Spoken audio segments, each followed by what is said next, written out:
Florida politics writer A.J. Gancarski joining us for our final segment here. About half of the country really is licking their wounds after this presidential election. So let's talk about that, but I also want to hear your take on some of the local issues in candidates. Referendum 1, for instance, the slot machines measure there about best bet in Jacksonville. It passed. Right. It passed big time. Passed by about 8 points. Brian Hughes, Tim Baker, the political consultants, they made the sale. They made the sale predominantly to the African-American community. Got sale from Democrats. The buy-in wasn't from Republicans in this case. That's interesting. Yeah. Republicans are actually weakest in internal polling, so they stepped up efforts. Legend Center, they had canvassers out, places like that, so it was non-traditional for them. And that reaching out was about the job potential? Hey, we're going to bring jobs here, and so you should support this, that kind of thing? Well, that was the sell in the flyers and the mailers, but ultimately it was down to people wanting the right to have slots. So, expanding the pari-mutuel locally, that was a big deal to the people in non-traditional Republican areas that voted for it. About that. Tracy Davis wins a spot in the Florida House, even though her name wasn't on the ballot. She was running to replace Reggie Fullwood, but he got out so late because of his legal trouble that his name was still on the ballot. Democrats... they really were kind of concerned about this, but they made sure they didn't lose a spot or a seat in Tallahassee. Right, and there's really no worry. It was a 20-point race, but Tracy had Garrett Dennis behind her as city council. He's a rising star there.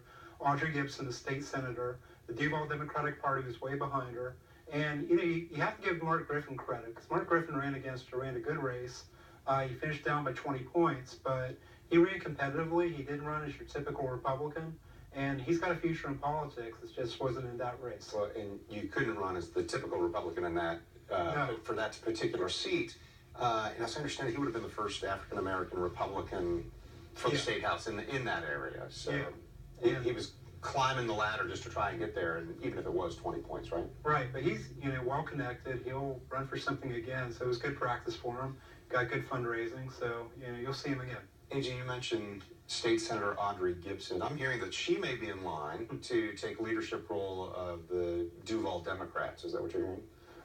That's being discussed. That's not done until December, though. And that's a vote by their members, right? Right. She's given mixed signals publicly.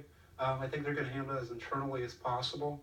But there's going to be a recalibration of that party now that the election's out of the way.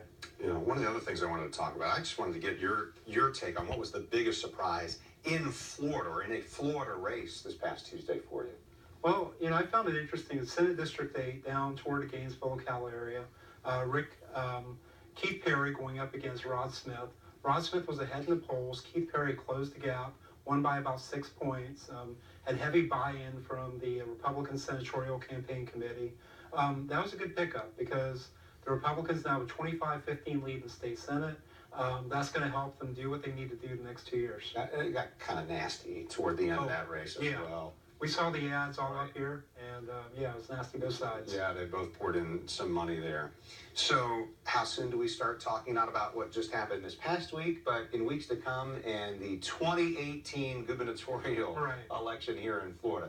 It's not going to take very long, is it? No, we're going to start talking about that pretty much once we get through Thanksgiving. Gwen Graham on the Democratic side, Adam Putnam on the Republican side. Those are two candidates you want to watch. There's some other people too, but they kind of have the inside track right now. You're going to want to see what Rick Scott does also. Does he run for Senate after all? He's got a political committee with millions of dollars. He's got name ID. He's never lost a race statewide. He might run against Bill Nelson. These are the things that you want to watch in the next coming weeks and months. Senator Nelson, he's got history. He's stuck around.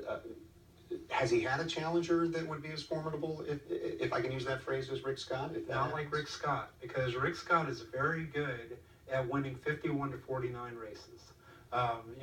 He doesn't win by blowouts. He doesn't try to win by blowouts, but he protects credibility. He'll give Senator Nelson a ride.